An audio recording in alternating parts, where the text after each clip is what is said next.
SU-57 versus F-35. ഈ ബാറ്റിൽ എന്ത് സംഭവിക്കും? പൊതുവെ ഈ രണ്ട് വിമാനങ്ങളെയും ഒരു സ്ഥലത്ത് കാണാൻ സാധിക്കില്ല. അങ്ങനെയുള്ള ഇമേജസ് പുറത്തു വന്നാലും അത് എഡിറ്റഡ് ആയിരിക്കും, അല്ലെങ്കിൽ AI ജനറേറ്റഡ് ഇമേജസ് ആയിരിക്കും. എന്നാൽ ഇന്ത്യയിൽ നിന്ന് പുറത്തു വന്ന ഒരു ചിത്രം വളരെയേറെ കോളിളക്കം സൃഷ്ടിച്ചു. എല്ലാ ചോദ്യങ്ങൾക്കുമുള്ള ഉത്തരവും തന്നു. എയ്റോ ഇന്ത്യ ഇവന്റിന് വേണ്ടി F-35 എത്തി. അതുപോലെ SU-57 വന്നു. പിന്നീട് ട്വിറ്ററിൽ മുഴുവനും ഈ ചിത്രങ്ങളായിരുന്നു വൈറലാകാൻ തുടങ്ങിയത്. ഇവ രണ്ടുപേരും എയ്റോ ഇന്ത്യയിൽ എന്താണ് ചെയ്തത്?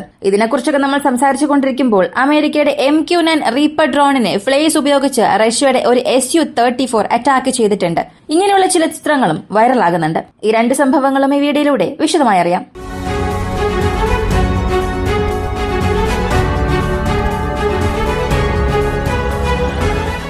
ആദ്യം എയ്റോ ഇന്ത്യയെ സംബന്ധിക്കുന്ന വാർത്തകൾ അറിയാം. SU-57 versus F-35. ഈ ഒരു കോമ്പാക്റ്റിന് വേണ്ടിയായിരുന്നു എല്ലാവരും കാത്തിരുന്നത്. ഇന്ത്യക്കാരും കാത്തിരുന്നത് അതിനുവേണ്ടിയായിരുന്നു. SU-57 ഇന്ത്യൻ വിമാനങ്ങളുമായി ചേർന്ന് എങ്ങനെ പെർഫോം ചെയ്യാൻ പോകുന്നു, അല്ലെങ്കിൽ SU-57 ഇന്ത്യൻ വിമാനങ്ങളുമായി എങ്ങനെയുള്ള സ്റ്റണ്ട്സിലായിരിക്കും ഏർപ്പെടാൻ പോകുന്നത്? ഇതായിരുന്നു എല്ലാവരും പ്രതീക്ഷയോടെ കാത്തിരുന്നത്. അങ്ങനെ ഈ രണ്ട് വിമാനങ്ങളും പാർക്ക് ചെയ്തിരിക്കുന്നത് പോലുള്ള ഇമേജസ് നിങ്ങൾ കണ്ടിട്ടുണ്ടാകും. നമ്മളും അതിനെക്കുറിച്ചുള്ള ഒരു വീഡിയോ കണ്ടതാണ്. പക്ഷെ അത് പാർക്ക് ചെയ്ത ഇമേജസ് അല്ല, പലരും അത് തെറ്റിദ്ധരിച്ചതാണ്. അവിടെ F-35 റൺവേയിൽ നിന്നും മൂവ് ആകുന്ന സമയത്ത് എടുത്ത ഒരു ഷോട്ട് മാത്രമാണത്. അതൊരു ചെറിയ ഫ്രെയിം. F-35 അവിടെ പാർക്ക് ചെയ്തിട്ടില്ലായിരുന്നു. എന്നാൽ ഈ രണ്ട് വിമാനങ്ങളും ഇതുവരെയും കണ്ടുമുട്ടിയിട്ടുണ്ടെങ്കിലും ഇത്രയേറെ അടുത്ത്, ഇത്രത്തോളം ക്ലോസസ്റ്റ് ഡിസ്റ്റൻസിൽ ഈ രണ്ട് വിമാനങ്ങളും മീറ്റ് ചെയ്തിട്ടില്ല. അങ്ങനെ ആരും പ്രതീക്ഷിച്ചിട്ടുമില്ല. കാരണം വെറും 80 അടി ദൂരം മാത്രമായിരുന്നു ഈ രണ്ട് വിമാനങ്ങൾക്കും ഇടയിൽ. ഒരു വശത്ത് ലോകശക്തിയായ അമേരിക്കയുടെ അതിനൂതനമായ വിമാനം, മറ്റൊരു ഭാഗത്ത് റഷ്യയുടെ അതിനൂതനമായ വിമാനം. ഇവർക്ക് രണ്ടുപേർക്കും ഇടയിലുള്ള ദൂരം വെറും 80 അടി മാത്രമായിരുന്നു. ഈ രണ്ട് രാജ്യങ്ങളും അവരെ കൊണ്ട് എത്രത്തോളം ടെക്നിക്കൽ ഇൻഫർമേഷൻസ് ഗ്യാദർ ചെയ്യാൻ സാധിക്കുമോ അതെല്ലാം ചെയ്യും. കാരണം റഷ്യയുടെ റഡാർ റേഞ്ചിനുള്ളിലായിരിക്കും ഈ ഒരു വിമാനം ഉണ്ടാവുക. അതുപോലെ തന്നെയാണ് F-35 റഡാർ റേഞ്ചിനുള്ളിൽ ആ ഒരു വിമാനം ഉണ്ടാകും. ഈ ഒരു സമയത്ത് രണ്ട് വിഭാഗങ്ങൾക്കും ഇടയിൽ ഉണ്ടാകുന്ന ഒരു agreement, aerial exercise, mutual friendly നേഷൻസിന്റെ എക്സസൈസിൽ ഇതിനു മുൻപ് ഇതുപോലെ രണ്ട് രാജ്യങ്ങളുടെയും വിമാനങ്ങൾ ഉണ്ടായിരുന്നു. എന്നാൽ നേരിട്ട് രണ്ട് രാജ്യങ്ങളുടെയും 5th ജെൻ എയർക്രാഫ്റ്റ് ഉണ്ടായിട്ടില്ല. ഇങ്ങനെയുള്ള സമയത്തെല്ലാം ചെയ്യുന്നത് ഈ വിമാനങ്ങളെ പ്രാക്ടീസ് മോഡിലേക്ക് മാറ്റും.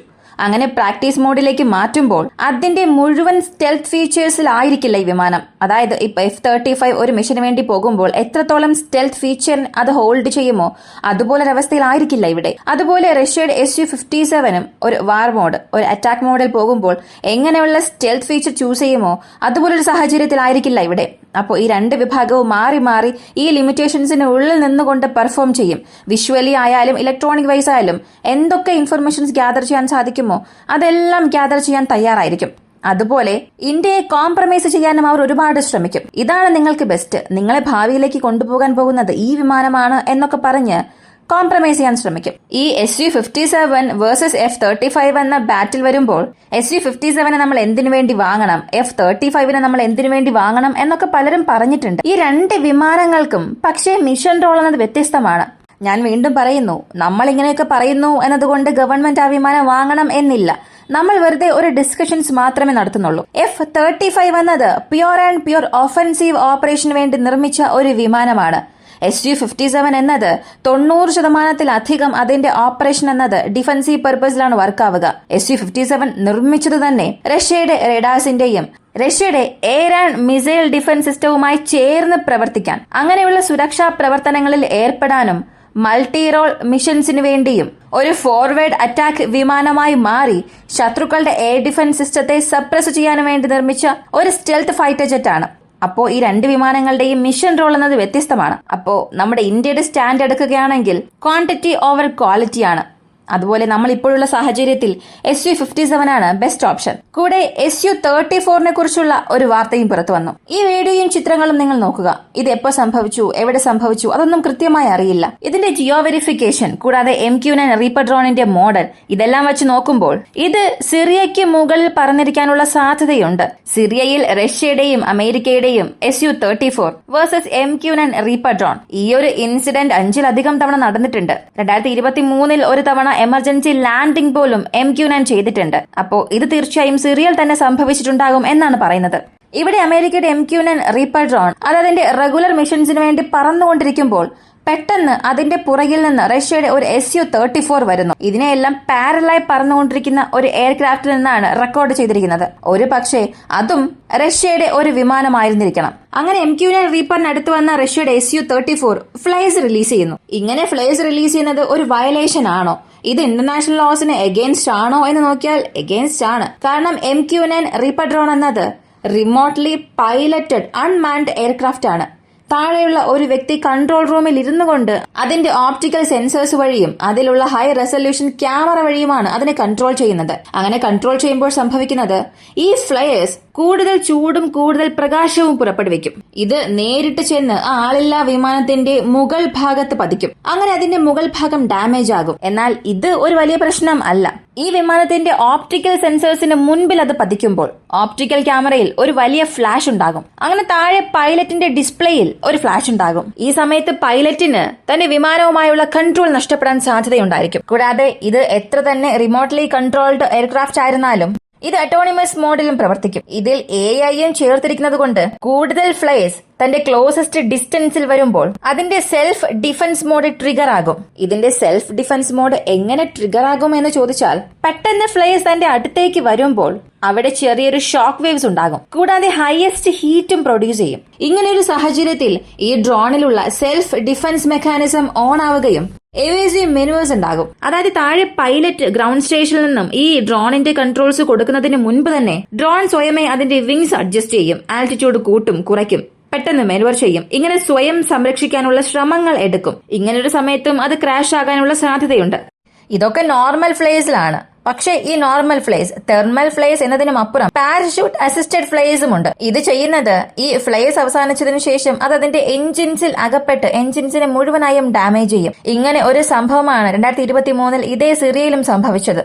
ആ സമയം മറ്റു മാർഗമില്ലാതെ MQ-9 റീപ്പർ ഡ്രോണിനെ എമർജൻസി ലാൻഡ് ചെയ്തു. ഇതിനു മുൻപ് അമേരിക്ക ഒരുപാട് തവണ പറഞ്ഞിട്ടുണ്ട്, സിറിയയിൽ വെച്ച് റഷ്യ ഞങ്ങളുടെ ഡ്രോൺസിനെ പല സ്ഥലങ്ങളിലും ആവശ്യമില്ലാതെ ആക്രമിക്കുന്നു. ഞങ്ങളുടെ കൺട്രോൾഡ് എയർ സ്പേസിനുള്ളിൽ പറന്നുകൊണ്ടിരിക്കുമ്പോൾ പോലും റഷ്യയുടെ വിമാനങ്ങൾ ഞങ്ങൾ ഇങ്ങനെയൊക്കെ ചെയ്യുന്നു എന്ന് പല കുറ്റാരോപണം നടത്തി. അപ്പോ ഇങ്ങനെയുള്ള വീഡിയോസ് പുറത്തു വരുമ്പോഴും അല്ലെങ്കിൽ ഇങ്ങനെയുള്ള സംഭവങ്ങൾ നടക്കുമ്പോഴും അമേരിക്ക പറയുന്നത് സത്യമായി മാറിക്കൊണ്ടിരിക്കുകയാണ്. എന്നാൽ ഇതിന് റഷ്യയുടെ പ്രതികരണം എന്താണ്? ഒന്നും തന്നെ ഇല്ല. റഷ്യ ഇതുവരെയും അക്നോളജ് ചെയ്തിട്ടേയില്ല. എന്നാൽ ഇതെല്ലാം ഇന്റർനാഷണൽ ലോസിന് എഗെയിൻസ്റ്റ് ആണ്. അവർ കൺട്രോൾ ചെയ്യുന്ന എയർ സ്പേസ്, അതായത് ഇന്റർനാഷണൽ എയർ സ്പേസിൽ റെഗുലർ മിഷൻ നടത്തിക്കൊണ്ടിരിക്കുന്ന ഏതൊരു വിമാനത്തെയും ശല്യപ്പെടുത്താൻ പാടില്ല. ഇത് നിയമത്തിന് വിരുദ്ധമാണ്. പക്ഷേ റഷ്യ ഇതൊക്കെ വളരെ സേഫ് ഗെയിമായി തന്നെ കളിക്കും. ഫിസിക്കലി ആ ഒരു വിമാനത്തെ ആക്രമിക്കുക, നേരിട്ട് ആ വിമാനത്തിൽ മിസൈൽസ് ഉപയോഗിച്ച് ആക്രമിക്കുക, പരസ്പരം കൂട്ടിമുട്ടി അതിനെ ആക്രമിക്കുക, ഇതൊക്കെയാണ് നിയമത്തിന് എതിരായി മാറുകയുള്ളൂ. പക്ഷേ റഷ്യ വളരെ സേഫ് ആയിട്ടാണ് ഈ ഗെയിം എല്ലാം കളിക്കുന്നത്. ഫ്ലയേഴ്സ് റിലീസ് ചെയ്ത് ആ ഡ്രോണിനെ കൺഫ്യൂസ് ചെയ്യിപ്പിക്കും.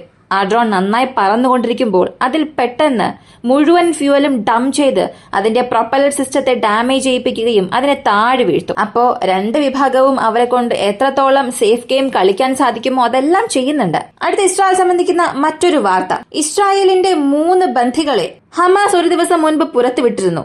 പക്ഷെ അങ്ങനെ പുറത്തു വന്നവർ ശരിയായ ഹെൽത്ത് കണ്ടീഷനിലല്ലായിരുന്നു. പ്രോപ്പറായ രീതിയിൽ അവർക്ക് ഭക്ഷണം നൽകിയിട്ടുണ്ടായിരുന്നില്ല. അവർ വളരെ വീക്കായ രീതിയിലായിരുന്നുവെന്ന് പ്രൈം മിനിസ്റ്ററുടെ ഓഫീസിൽ നിന്നും വാർത്ത പുറത്തു വന്നു. ആ ഇമേജസ് നിങ്ങൾ തന്നെ കാണുക. അവരുടെ പഴയ ഫോട്ടോസും പുതിയ ഫോട്ടോസും കാണുമ്പോൾ തീർച്ചയായും അവർ മെലിഞ്ഞിട്ടുണ്ട്. ഇതിന് ഹമാസിന്റെ ഭാഗത്തുനിന്നും പറഞ്ഞ മറുപടി, ഇല്ല, ഞങ്ങൾ അവർക്ക് അറിഞ്ഞുകൊണ്ടൊന്നും ചെയ്തിട്ടില്ല. ഇസ്രായേലിന്റെ കണ്ടിന്യൂസ് ആയിട്ടുള്ള എയർ സ്ട്രൈക്സ് കാരണം അവിടെ ഫുഡിനൊരു ഷോർട്ടേജ് ഉണ്ടായി. അപ്പോ ഞങ്ങൾ ആദ്യം മുൻഗണന കൊടുത്തത് സ്ത്രീകൾക്കായിരുന്നു. സ്ത്രീകൾക്ക് ആവശ്യമായ എല്ലാം ചെയ്തതിനു ശേഷമാണ് പിന്നീട് പുരുഷന്മാർക്കും ഞങ്ങൾക്കും ആവശ്യമുള്ള ഭക്ഷണങ്ങൾ എടുത്തത്. എന്നാൽ ഇതൊന്നും ഇസ്രായേൽ വിശ്വസിക്കുന്നേയില്ല. നിങ്ങൾ അറിഞ്ഞുകൊണ്ടാണ് ചെയ്തത് എന്ന ഒരു അക്യൂസേഷൻ നടത്തി. അപ്പോൾ ഇതുവരെയും നടന്നിരിക്കുന്ന ഈ ഒരു പ്രിസണർ എക്സ്ചേഞ്ച് നിങ്ങൾ നോക്കുകയാണെങ്കിൽ ഹമാസി ബന്ധികളെ ടോർച്ചർ ചെയ്തതുപോലുള്ള വിഷ്വൽസ് ഒന്നും വന്നിട്ടില്ല. പുറത്തു വന്നവരും അതിനെക്കുറിച്ചൊന്നും പറഞ്ഞിട്ടില്ല. പക്ഷെ അതേസമയം ഇസ്രായേൽ പുറത്തുവിട്ട പാലസ്തീനരെ നോക്കുകയാണെങ്കിൽ അവരുടെ ഇമേജസ് നിങ്ങൾ നോക്കുകയാണെങ്കിൽ അതിലൂടെ നിങ്ങൾക്ക് യാഥാർത്ഥ്യം മനസ്സിലാക്കാൻ കഴിയും.